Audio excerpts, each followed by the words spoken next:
بربع فرخة، نص صدر مع بطاطساية. عملت صينية قضينا بيها يوم ووفرنا في الأكل. طبعا البيوت بتصرف والأكل غالي وكل حاجة غالية، احنا محتارين ناكل ايه. دورت في التلاجة لقيت نص صدر يعني ربع فرخة أو أقل، عاملين معايا 4 حتت بانيه زي ما انتوا شايفين كده. رحت جايباهم ورحت منزله معلقتين زيت حلوين، ورحت حطاهم بعد ما الزيت سخن، حطيت عليهم شويه فلفل محوجين كده وشويه ملح، ورحت مقلباهم على الوجه التاني زي ما انتوا شايفين كده برضو. ده دقيقه وده دقيقه.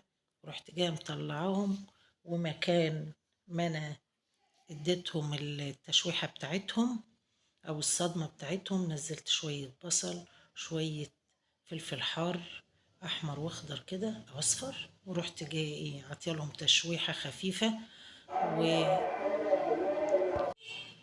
وتشويحه بسرعه بسرعه كده. وكنت عامله شويه، حطيت عليهم برضو شويه فلفل محوجين كده وملح مع التشويحه بتاعتهم. الريحه طالعه جميله يا جماعه والله.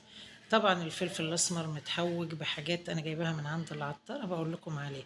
رحت نازله بشويه طماطم ضربهم في الخلاط، ونزلت بالبطاطسايه او بطاطستين، قطعتهم زي ما انتم شايفين كده شرايح، وسبتهم بقى، قلبتهم وسبتهم ياخدوا لهم غلوة واحدة على البوتاجاز كده حوالي من 4 دقايق ما كملوش.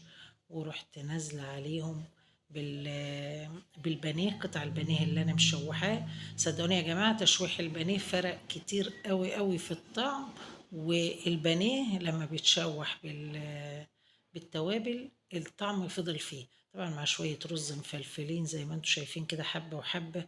وكانت صينية أكلنا النهاردة، إن شاء الله تعجبكم، وما تنسوش الشير واللايك. والسلام عليكم ورحمة الله وبركاته.